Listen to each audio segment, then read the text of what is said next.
நேயர்களே, ஒரு வித்தியாசமான முறையில் முளைக்கட்டிய பயிரில் குருமா செய்ய போகிறோம். அதை இப்போ பார்க்க போகிறோம். இந்த முளைக்கட்டிய பயிரில் பெரும்பாலும் விட்டமின் ஏ அண்ட் சி சத்து நிறைந்திருக்கு. எளிதில் ஜெரிமானம் ஆகக்கூடியது. குழந்தைகளும் விரும்பி சாப்பிடுவார்கள். மற்ற பருப்புகளை காட்டிலும் இந்த முளைக்கட்டிய பயிரில் அதிக சத்து உள்ளது. இப்பொழுது இந்த குருமா செய்வது எப்படி என்பதை பார்ப்போம். Welcome to Lal pumpkin channel. ராத்திரி என்ன டிஃபன்? இன்னைக்கு ராத்திரி சப்பாத்திக்கு எப்போவும் சனா அதெல்லாம் மாற்றி மாற்றி பண்ணுறோம். அதுக்கு பதிலாக இது டிஃப்ரெண்ட்டாக ஸ்ப்ரவுட் அண்டு சோயா கிரன்ச் வச்சு இன்றைக்கி குருமா பண்ண போகிறேன். இது ஒரு 4 பேருக்கு காண்ற மாதிரி இருக்கும். ஸ்ப்ரவுட் ஒரு கப்பு எடுத்து வச்சுருக்கேன். கடைகள்லாம் கிடைக்கும் இந்த மாதிரி ஸ்ப்ரவுட். இதை வாங்கி வச்சுக்கலாம். ஒரு கப்பு. எல்லாமே 2-3 கடலை இருக்குது போல இருக்கு. எல்லாம் மிக்சடாக இருக்குது. எல்லாமே இருக்குது. காராமணி இருக்குது, பாசிப்பயிறு இருக்குது, பாசிப்பயிறு, சனா, பிளாக் சனா, வெள்ளை காராமணி எல்லாமே கலந்துருக்கு அதில். அடுத்தது சோயா கிரன்ச். இது சிறு சைஸில் கடைகளில் கிடைக்கும். அது ஒரு சின்ன கப்பு எடுத்து வச்சுருக்கேன். ஒரு கப்பு தேங்காய் துருவல். இது ஒரு வெங்காயம் ஒன்று, தக்காளி ஒன்று. அப்புறம் இங்கே தான் முக்கியமான இன்கிரிடியன்ட்ஸ். அதை எடுத்து மசாலா, தேவையான மசாலா பொருட்கள். ஒரு ஸ்பூன் சோம்பு, ஒரு ஸ்பூன் சோம்பு, 4 பூண்டு வச்சுருக்கேன், ஒரு சின்ன துண்டு இஞ்சி, பட்டை, 4 கிராம்பு, 3 ஏலக்காய், ஒரே ஒரு பச்சை மிளகாய் வச்சுருக்கேன். இவ்வளோ ஐட்டம் வேண்டியிருக்கு. குருமா அரைக்கிறதுன்னா இந்த ஐட்டம்ஸ் எல்லாம் சேர்த்தாதான் நல்லாயிருக்கும். அதுதான் இது தேவையான இன்க்ரீடியன்ஸு. எப்படி பண்ணுறதுன்னு இனிமேல் பார்க்கலாம். அதுக்கு முன்னாடி இந்த சோயா கிரன்ச்சை நல்லா வெந்நீரில் ஊற வச்சிங்கன்னா ஒரு 10 நிமிஷம் போகும். நல்லா பூ போல் வெந்திருக்கும். இது அப்படியே டைரெக்டாக போட முடியாது. வெந்நீரில் வேக வச்சுட்டு அப்புறம் வேக வைக்கணும். அப்புறம் இந்த மசாலா சாமானெல்லாம் வறுத்து அரைச்சி அது தனியாக செய்யணும். வெங்காயம், தக்காளி எல்லாம் வதக்கி சுவையானது எப்படி வருதுன்னு பார்ப்போம். இந்த சோயா 5 மினிட்ஸ்லேயே வெந்நீரில் நல்லா ஸ்பாஞ்சாக ஊறி போயிடுது. அதனால 5 நிமிஷம் வெந்நீரில் வச்சாலே போகிறோம். இதில் நான் ஒரு 4-5 சோயாவை தனியாக எடுத்து வச்சுக்கிறேன். எதுக்குன்னா இந்த கிரேவியோட சேர்த்து அரைக்கும் போது கொஞ்சம் கெட்டி ஆகும். ஸோ இதில் ஒரே ஒரு ஸ்பூனில் ஒரு 4-5 தனியாக எடுத்து வச்சுருக்கேன். இப்போ நான் என்ன பண்ணுறேன், இந்த சோயா கிரன்ச்சை இந்த தண்ணியோடய அதில் விடுறேன். இந்த ஸ்ப்ரவுட்டையும் அதிலே போட்டு குக்கரில் ஒரு 3 விசில் விட்டு நல்லா வேக வச்சிடலாம். ஸ்ப்ரவுட்டையும் போட்டேன். இதுக்கு உப்பெல்லாம் அப்புறம் போடலாம்.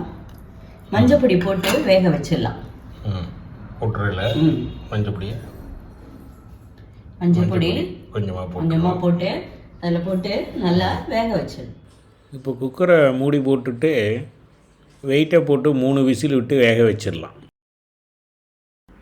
நேயர்களே, நம்ம சேனல் ரொம்ப அருமையாக போயிட்டே இருக்குது. உங்களுக்கு என்னென்னலாம் உணவு பிடிக்குங்கிறத சொல்லுங்கள். அதெல்லாம் நம்ம இதில் செய்து காட்டுறோம். மிக்சியில் அப்படியே போட்டுலாம், பச்சையாகவே போட்டு அரைச்சிடலாம். இதை வறுக்க வேண்டிய அவசியம் வறுக்க வேண்டாம். பச்சையாக போட்டுட்டு அப்புறம் நம்ம இது பண்ண போகிறோம். பச்சை வாசனை போக நம்ம வதக்கிக்க போகிறோம். இந்த மிளகா, இந்த இஞ்சி, பூண்டு, சோம்பு, பட்டை, கிராம்பு எல்லாத்தையுமே ஒன்றா போட்டு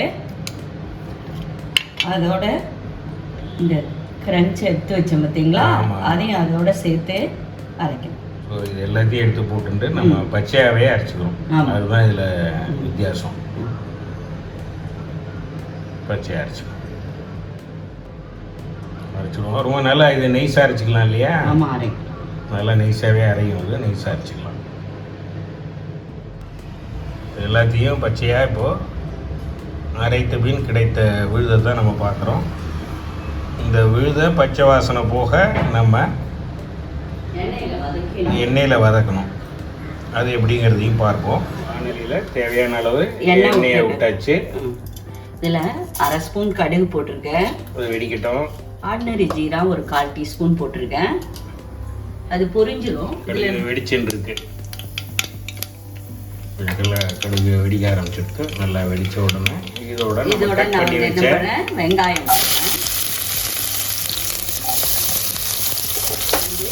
இதோட தக்காளி போட்டுக்கிறேன்.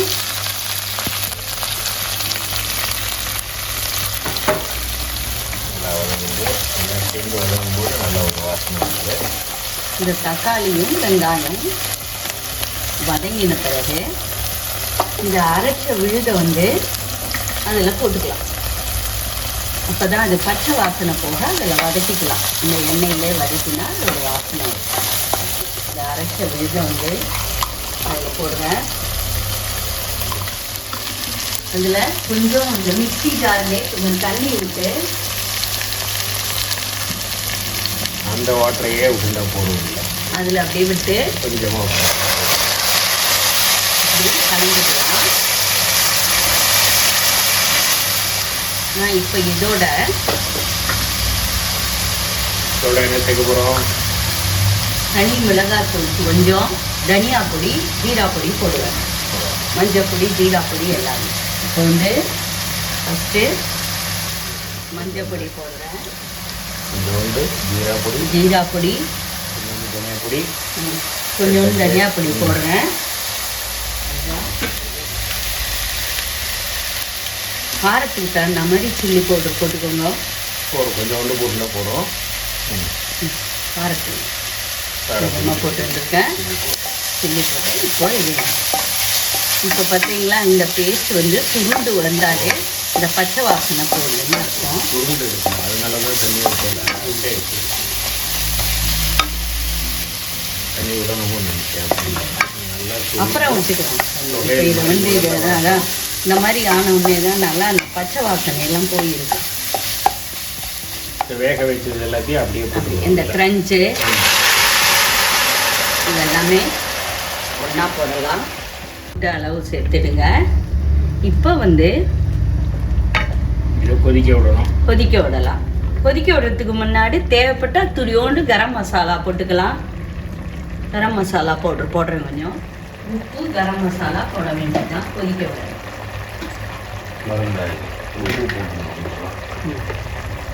வந்து தேவையான அளவு உப்பு போடுறேன். கரம் மசாலா போடுறேன். இதில் கொஞ்சம் ஆட் பண்ணிடுறேன். இப்போ இதில் கொதிக்க. இந்த சோயா கிரஞ்சு விசிபிளாக தெரியணுன்னா இது கொதிக்கும் போது கூட ஆட் பண்ணிக்கலாம். ஒன்றும் பிரச்சனை இல்லை. இப்போவே தெரியுது. இருந்தாலும் உங்களுக்கு விசிபிளாக வேணும் அப்படின்னீங்கன்னா நான் பார்த்துட்டு இருக்கிறவங்கள சேனலை சப்ஸ்கிரைப் பண்ணுங்க, ஷேர் பண்ணுங்க, லைக் பண்ணுங்க, உங்கள் கமெண்ட்டை பாஸ் பண்ணுங்க. எல்லாம் தயாரான ஆமாம் பார்த்தீங்களா, இந்த சோயா கிரன்ச்சு இதெல்லாம் சேர்ந்த முளைக்கட்டின பயிறு குருமா வந்து ரெடி ஆகிடுது. நல்ல வாசனையாக இருக்குது. இதில் வந்து ஃபைனலாக ஒரு ஸ்பூன் தேங்காய் எண்ணெய் விட்டோம்னா வாசனையாக இருக்குது. இதில் தேங்காய் எண்ணெயை ஆட் பண்ணிட்டேன். இது மேலே வந்து கார்னிஷ் பண்ணலாம். கொத்தமல்லி போட்டு கார்னிஷ் பண்ணலாம். 10 நிமிஷத்தில் இந்த சுவையான குருமா ரெடி பண்ணிடலாம். ரொம்ப இந்த குருமாவுக்கு புளிப்பு சுவை வேணும்னு விரும்புகிறவங்க எலுமிச்சம்பழத்தை பிழிஞ்சிக்கலாம். ஸோ இன்றைக்கி ஒரு சைட் டிஷ்ஷு, புதுமையான சைட் டிஷ்ஷு ரெடி. வாங்க சாப்பிட்லாம். என்னோட ரெசிபி எல்லாம் பார்த்து வந்திருப்பீங்கன்னு நினைக்கிறேன். என் சேனலை சப்ஸ்கிரைப் பண்ணாதவங்க சப்ஸ்கிரைப் பண்ணுங்களேன்.